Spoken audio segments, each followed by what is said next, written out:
Hi, I'm Ed. Welcome to Common Sense. And I'm John. How you doing, Ed? I'm good, John. How about yourself? Doing really well. It's the middle of summer here, and so far so good. Cool. All right, so today we're going to discuss what probably will seem like an obscure topic to most of you, and that is what's the difference between a sales process and a sales methodology? If you're into sales like we are, you probably think you know the difference. And if you're not, you may not care at all. So okay.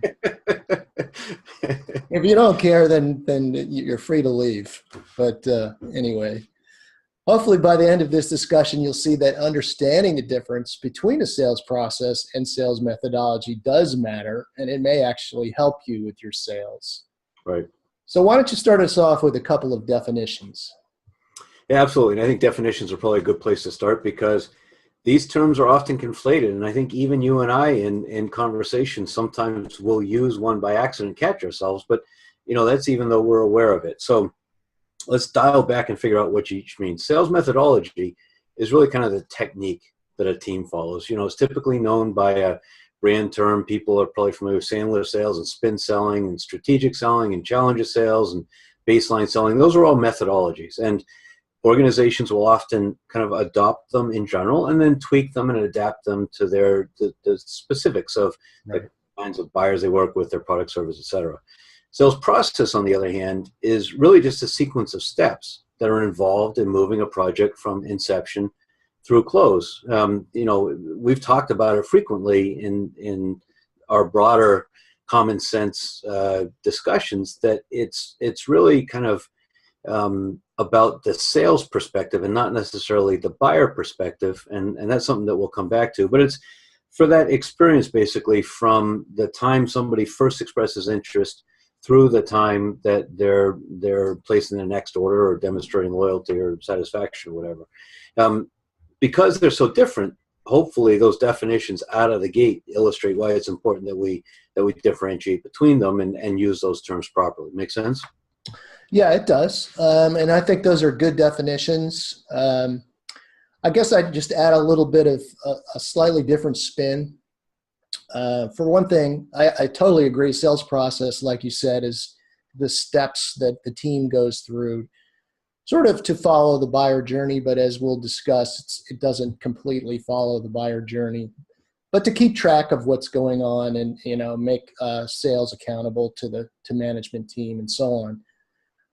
I just wanted to add that a sales process isn't always just one thing. There may be different sales processes based on teams, based on individuals, based on industry or product. And often, if other people are involved, for example, members of the marketing team or customer service, that can complicate things quite a bit. So there's a lot of variability to the way processes are done. Methodologies, on the other hand, I see those as more or less roadmaps for how we build relationships between buyers and sellers and the roles that sales reps play in those relationships. Right. So some examples, in a traditional B2B sale, the sales rep's job is really to qualify and close. And it's more often than not a one-sided conversation with the rep attempting to convince the buyer and then overcome objections. Then as we move along in the evolution, the more consultative methodologies, the rep tries to become more like an advisor, and certainly an advisor with a point of view, not really an objective advisor. Right. In the challenger sale, on the other hand, it's really more like an intervention. I'm showing you what's wrong with what you're doing and what you need to do about it. And then moving on to more recent things, the inbound sales methodology.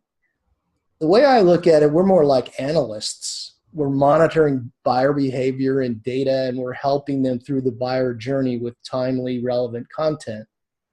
So we're not really doing as much in a way. We're pulling a bunch of levers and pushing buttons and looking at monitors more than we are talking to buyers. And I think now we're heading into new territory. I think that model hasn't really worked as well as it could. We know that self-service and automation work really well for transactional buying. But when you're talking about the complex sale, things are different. So we probably need a lot more conversation than ever before. Right. So from my perspective, I'm thinking of the sales process in terms of what it needs to be, maybe less automation, although it's heading in that direction, it's heading towards AI. So maybe that's a problem. And it seems like we're trying to divert more complex sales into more transactional sales, which I don't think is going to work. Right, for sure not. Yeah, so I'm not saying that's a good thing, but I do think complex sales still require methodology. What are your thoughts? Yeah, so I guess there's not going to be much of a debate. I mean, I completely agree that if we're talking complex sales, not transactional, low consideration kind of B2B sales, but complex B2B sales, I think methodology is critical. And again, it kind of reinforces the importance of using precision in our speech and distinguishing between these terms. So I'd say let's look at it from a couple different perspectives within the company also to understand, where process and methodology fit. Forecasting, what the president, CFO, and production people and planning folks are really typically interested in, that's really based on the process and the pipeline.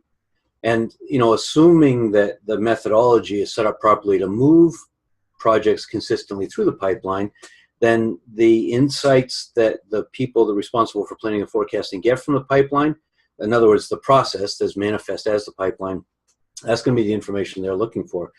On the other hand, I would say sales managers are going to be really focused on methodology because that's what they need to be coaching. And, of course, they'll look at process because one of the things they can do, for instance, is see if one salesperson has so many of their projects hanging up at a particular point in the process, then that means that they need some work on the methodology in order to either better qualify or to move them through that point. So coaching and role playing around qualification and methodology are really important. Now, obviously, salespeople, sales managers need to be conversant in both. I mean, you can't just talk about methodology in the absence of process, but my point is that depending on your perspective, you'll emphasize one or the other.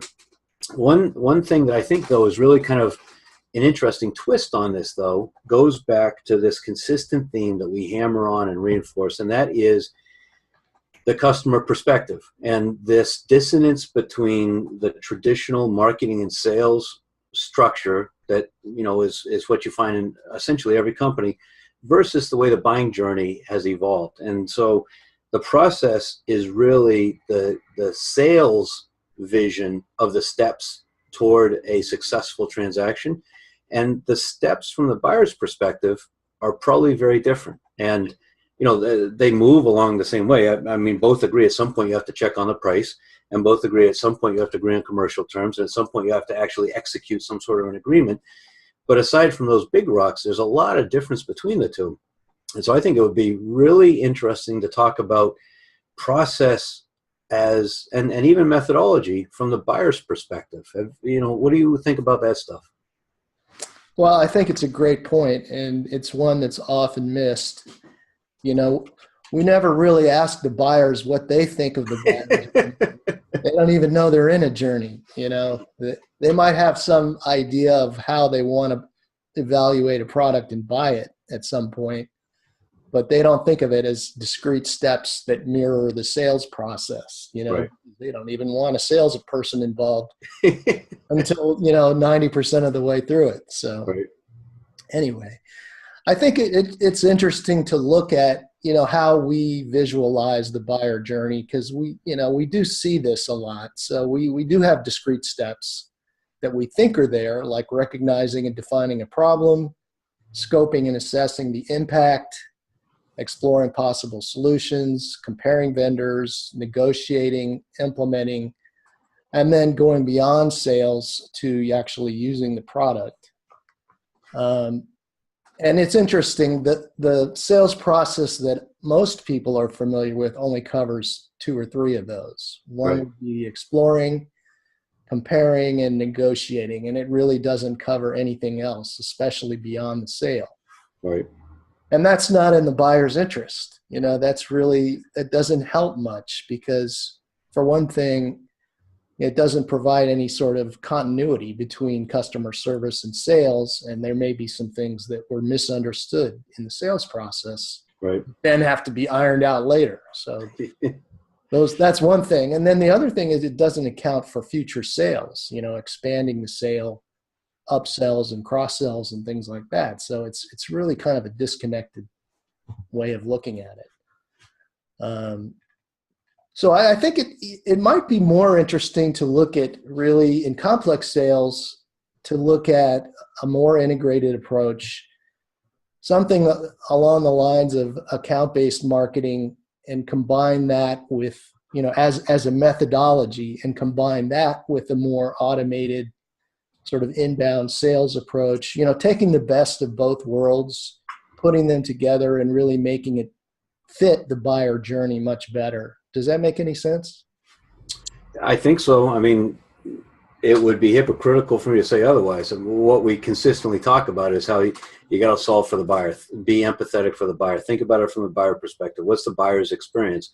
I mean, that's a consistent refrain of everything that we say. So I think that thinking of the process and the methodology from an empathetic perspective with the buyer makes absolute sense too. And I mean, I guess that begs the question, what if some bold, proactive, forward-thinking company said, screw the whole idea of a sales process, let's build the buying process, and let's use that as a roadmap that we can use for forecasting and for coaching on sales. I mean, to really walk the talk, say, this is how people buy, and we're going to stop forcing our arbitrary steps onto it, and let's actually work with the way people buy. And you could do the same thing with methodology. I mean, think about how people go through that buying journey from when they're first trying to scope and quantify and understand the problem. I mean, that's really the premise in many ways of what Challenger Sale tries to do proactively for people. But if you built your methodology from that buyer perspective, then I think it would be really, really, really interesting. There'd certainly be some painful lessons. There'd be some important learnings. It'd take some work to get it right. But I think it could be incredibly effective. On the other hand, maybe it's a great intellectual exercise, but wandering way too far off the reservation for actual practice. What do you think? Is it feasible? It's feasible. I think most sales and marketing people would say, oh God, here we go. We've got a lot of work to do. Most salespeople say that as soon as you talk about process or methodology anyway. That is true. Yeah, another methodology, another process to learn. Right. But I think it's possible. You'd really have to think creatively about this. Blending of process and methodology, thinking more about how to communicate effectively with buyers. So some examples would be really adopting your language in your emails, on your landing pages, in your chat bots.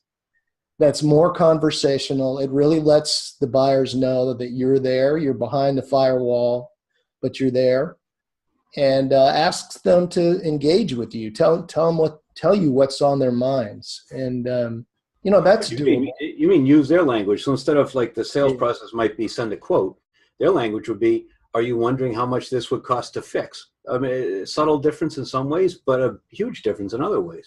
Exactly. But not being just too informal, not just saying, hey, what's up? That's not particularly helpful. But like you said, asking intelligent questions or bringing up points of view that follow from other things that they've been talking about or looking at, right, would be very helpful in context. And, this requires a more creative use of marketing automation, conversational marketing, and CRM. So there's a commitment there. There's maybe a training ramp there, but it really could work. It just requires, kind of thinking outside the box. Right. So I guess we've come down to the point of, the original question is kind of which is more important, process or methodology. Have we gone beyond that, or is there something to think about there? I think it absolutely bears reinforcing. I would say that for all the reasons we talked about, you can't you can distinguish between them, but you can't separate them. They're both part of what we need to be aware of in selling. But if you had to pick the one where companies succeed or are mediocre, I think it's methodology. That's really where the art gets rolled into the whole thing. I mean, sales process, of course, it's adapted, it's customized for each company, but you've got certain steps. You're going to qualify them. You're going to make sure you know the decision maker. You're going to check for budget. You're going to send a quote. You're going to negotiate the terms. You're going to get an agreement. I mean, those are fairly common milestones in a sales process. But great sales teams and great salespeople not only find the right methodology and modify it in a way that's right for them and their buyers, but they embrace it in a way, and it's just the language and the way that they go about doing it. So, you know, how do you really uncover what's happening with a buyer? How do you really define the needs? How do you really quantify the impact and ensure that you're working with the right people? You don't get that by assuming it or by saying it or by saying, are you the decision maker? You get it by very artful use of questions and understanding the nuance and the subtleties of what's happening in the group. And that methodology, in order to do that, it's got to be really well designed. It's got to be tested. It's got to be continuously refined.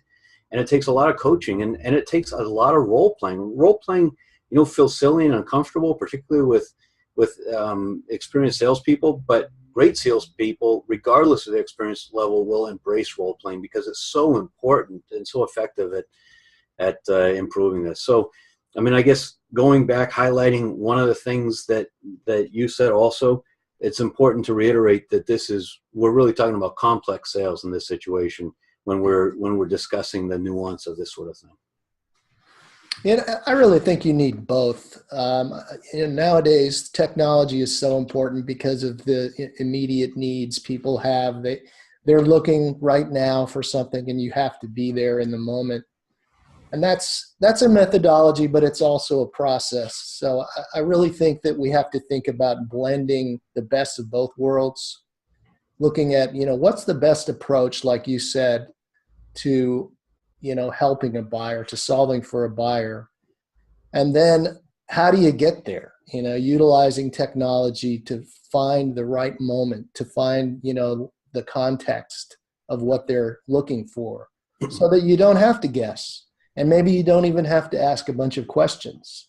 You can just say something that's helpful, you know, that's in the right vein to get them interested. Sure. And then the rest sort of takes care of itself during the process. You know, you have things that you're going to do to try to close the sale, but you're further down the road, you know, at the very beginning. So it's easier. Yeah. So, I mean, that's a very valid point. I mean, you got to have both, and how do you use them together?